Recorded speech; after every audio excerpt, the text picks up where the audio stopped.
মৌমাছিকে আমাকে না জানিয়ে পার্লারে গিয়ে হেয়ার কাট করেছে। এবার ভয়েতে আমাকে বলেনি, আমি যদি বকি দেখি কইটুকুনি কেটেছে, দেখা একবার দেখে যদিও বোঝার উপায় নেই।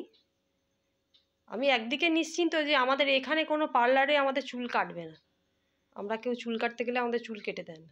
ওই শুধু ফ্রন্ট সাইডটা যেটাও বাড়িতে অন্য সময় নিজে একা একা কাটে, সেটা গিয়ে কেটে এসছে। শুধু এই সামনের পোর্শনটুকু, একটু ফ্রন্ট সাইডটা। না, এটা আমার কাটাই ছিল, এটাই কেটেছি। তাও আমাকে বলে যায়নি, যদি আমি বকি তাই জন্য। না, আমি কাটবো করে ঠিকও করিনি।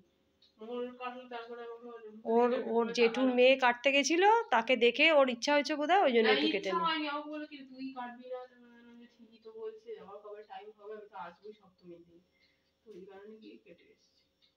ও বাবা, সেটাও বোঝা যাচ্ছে না। এই যে এটা আমার ছোট চুল কাটাই ছিল, মানে ও নিজে কেটে কাটে, নিজেই কাটে, ও কাটাই ছিল, তার উপর আর একটু কেটেছে। দিদির থেকেই কেটেছিলাম কালী পুজোর সময়তে। কালী পুজোর সময় কেটেছিলাম, দুর্গা পুজোয় কাটেনি, সেটাই বড় হয়ে গেছিল একটুখানি কেটেছি। কালী পুজো মানে তো গত বছরের কথা বলছিস? হ্যাঁ বাবা, তুই তারপরে নিজে অনেকবার কেটেছিস রে? তারপর থেকে আমি একবারও কাটিনি, আমার চুলের জন্য বড় হয়ে গেছে, আমি কিছু করিনি, তো টাইমও পাই না আমি। সামনে তো কিছুটা চুল মনে হচ্ছে বাদ গেছে, দেখি চুলটা সামনে নে, কিছু চুলই আমার বাদ যায়, পুরো চুলটা সামনে নে। কোন চুল আমার একটা চুলও মানে লেন্থের চুল আমার একটু কাট করেনি। ছোট চুলগুলোই ছোট করেছে, ছোট চুলই ছোট হয়েছে।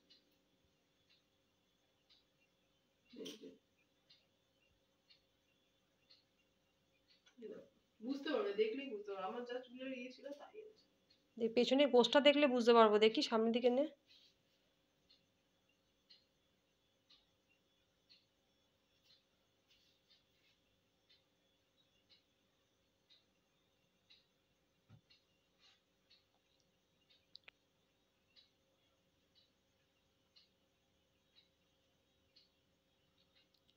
আমার ফ্রন্ট সাইডে কেটে কি লাভ, এমনিও তো চুল ছেড়ে বেরোনো যাবে না।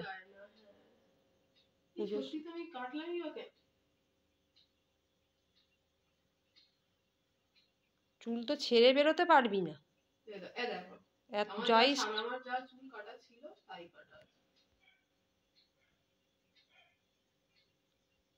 যাই স্টাইল করো, চুল তো আর ছেড়ে বেরোনো যাবে না। সেটা আবার কি?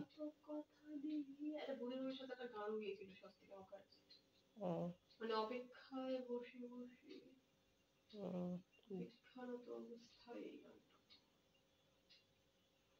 পাগলামো করিস না, এমনি ঠিকই আছে কাটটা সামনে, কিন্তু পেছনে চুল তো আর তুই ছাড়তে পারবি না। কি ঘোড়ার ডিমে লেয়ার আছে, অত ছোট ওইটুকুনি চুল দিয়ে আর কি হবে? ওটা ওটা সান্ত্বনা, ওটা একটা মনের সান্ত্বনা যে আমি একটু কেটেছি।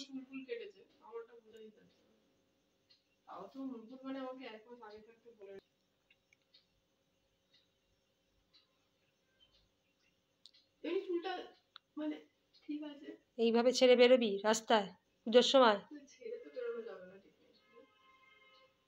তাহলে হেয়ার স্টাইল করে কি লাভ হলো কি জানি, সেই তো হয় খোপা নালে বিনুনি করতে হবে, এছাড়া তো আর কোনো গতি নেই। কেন শাড়ির সাথে বিনুনি যায় না? কেন শাড়ির সঙ্গে লম্বা খোপ বিনুনি করলে ভালো লাগে। আমাকে দিদি বললো যে তুই নিচটা একটু কাটবি না, বললাম না নিচে আমাদের কাটা হবে না। বেশি চুল কাটা গেলে কিন্তু চুলের গোছ নষ্ট হয়ে যাবে, একবার কাটতে শুরু করলে চুলের আর গোছ থাকে না। আমার না কি শখ হচ্ছিল যে সবাই চুল টুল কাটছে, লেয়ার স্টেপ বাটারফ্লাই উলফ কাট একটা মেয়ে কাটলো, আমার দেখে নেমেছে আমার ওইটা চাই, আমার ওইটা চাই, আমার ওইটা চাই, সবই দেখলাম, বলে তুমি ছেটে দাও, ছেটে দিল, বাড়ি চলে এলাম। কত টাকা দিয়ে চুল কেটেছি জানো? গেস করো, তোমাকেই বলছি গেস করো। কত? চলো গেস। বেশি টাকা দিয়ে কাটার পাত্রী তো তুই নোস, তুই যা কিপটে, অন্য সময় বাড়িতেই কাটিস, অল্প স্বল্পই কিছু নিয়েছে। না আমার কোনো আইডিয়া নেই, কারণ আমি কোনোদিন পার্লারে চুল সেরকম কাটিনি, আমি বলতে পারছি না। 30 টাকা নিয়েছে। বাবা, 30 টাকা দিয়ে কে কেটে দেয় রে? ও তোকে ভালোবাসে বলে ভালোবেসে কেটে দিয়েছে, ওটা ফ্রি মানে প্রায় ফ্রিতেই কেটে দিয়েছে বলা যায়। বললো আর ও তো কাটা ছিল, তার উপর একটু ছেড়ে আমাকে বললো দিয়েছে। আমাকে লজ্জা দিস না। আর তোকে ও ভালোবাসে বোনের মতো, তাই। নাহলে 30 টাকা, এখন পার্লারে ঢুকলেই একটা আলাদা পার্লারে চার্জ আছে। সে তো অবশ্যই না। তাহলে এমনি তো তোর চুল কেউ কাটতে চাইবে না, আমার চুলে যেমন কাটতে চায় না কেউ, তবুও ওর তোর শখ, এই মানে দেখো, তোর এমনি শখ ধরলে হয়েছে। এরকমটা ধরলে বোঝা যাচ্ছে না কি বোঝা যাচ্ছে? চুলটা কাটা।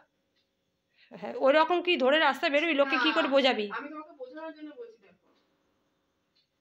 হ্যাঁ, পাগলামো করিস না, ওইভাবে কোনো হেয়ার স্টাইল হয় না, ও ছেড়েই মোর কি দিতে হবে। সুন্দর লাগছে, মোর ঝুঁটি বাঁধলে ওকে ভালো থাক লাগছে, রে, চুল খুলে রাখলে ভালো লাগছে, চুল এমনি ওরকম এমনি হয় সেটিং যাদের করে রাখলে লম্বা ভালো চুল, লাগছে। তারাও তাদের অন্যদের হেয়ার কাটিং দেখে একটু হিংসা হয়, কিছু করার নেই। আমিই কাটিয়েছি ওকে বুদ্ধি দিয়ে, ও যা ভুলভাল বলছিল না। কিছু করার ঠিক নেই। আছে, বিকেলটাতে ঘুরতে যাবো, করে শুতে হবে। টাটা, গুড আমার নাইট। যাওয়ার দিন চলে আসছে। Tata, good night. টাটা।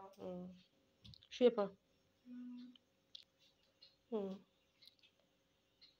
শুয়ে পড়। Good night. Good night. চুল সকালে ছাড়াসনি নাকি?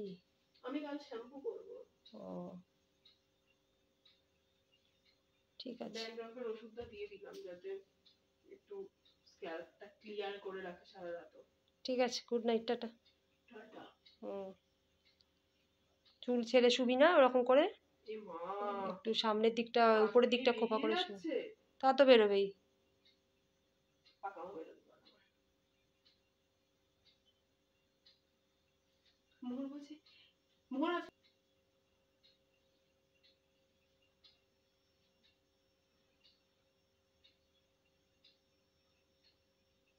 ওর মুখের সাথে ভালো মানিয়েছে। ঠিকই আছে, তা একটু ফ্রন্ট সাইডটা একটু কাটা থাকলে না ভালো চুলের লাগে। টানটা কম পড়ে, নাহলে কপালের এই জায়গাটা না না, আর ভীষণ একটা- ফাঁকা ফাঁকা হয়ে না, যায়, দিকটা একটা শীতের কথা, দিক কি জায়গাটা। বলতো, ওই চুল না একটু কেটে রাখলে মুখটা দেখতে ভালো লাগে, হ্যাঁ, পরিষ্কার লাগে না। কারণ কেটে আমরা তো রাখলে- লেন্থ ছোট করতে পারবো না, হ্যাঁ, এই ফ্রন্ট সাইডটা তবু একটু কাটা থাকলে কি হয়, একটানা একটু চুল। মানে একটু ভালো লাগে, নিজেরও ভালো লাগে, আর মুখের শেপটাও ভালো লাগে, আর এইখানে চুলের সামনের দিকটা কপালটাতে টান পড়ে কপালটা উঁচু হয়ে যায় না, তাই না? একটানা চুল, হুম, মানে ওই একটা মুখ ওরকম দেখতে নিজেরও ভালোও দেখতে তো ভালো লাগে না। একটু কাটা থাকলে তুমি দুমদাম খুলে খালি বেরিয়ে যেতে পারবে, হুম, কিন্তু ওর লেন্থে বলছি, হুম। একদম বোরিং লাগে। না, আমি আমাদের লেন্থের কথা বলছি, আমাদের তো আর লেন্থ কমাতে পারবো না, সুতরাং আমাদের ওই ফ্রন্ট সাইডে একটু ছেটে ছুটে ওইটুকুনি একটু মানে দুধের স্বাদ ঘুলে মেটাতে হবে, এই হচ্ছে ব্যাপার। শখটাও পূরণ হবে, লেন্থটাও থাকবে, চুলের গোছটাও কমবে না, তাই না?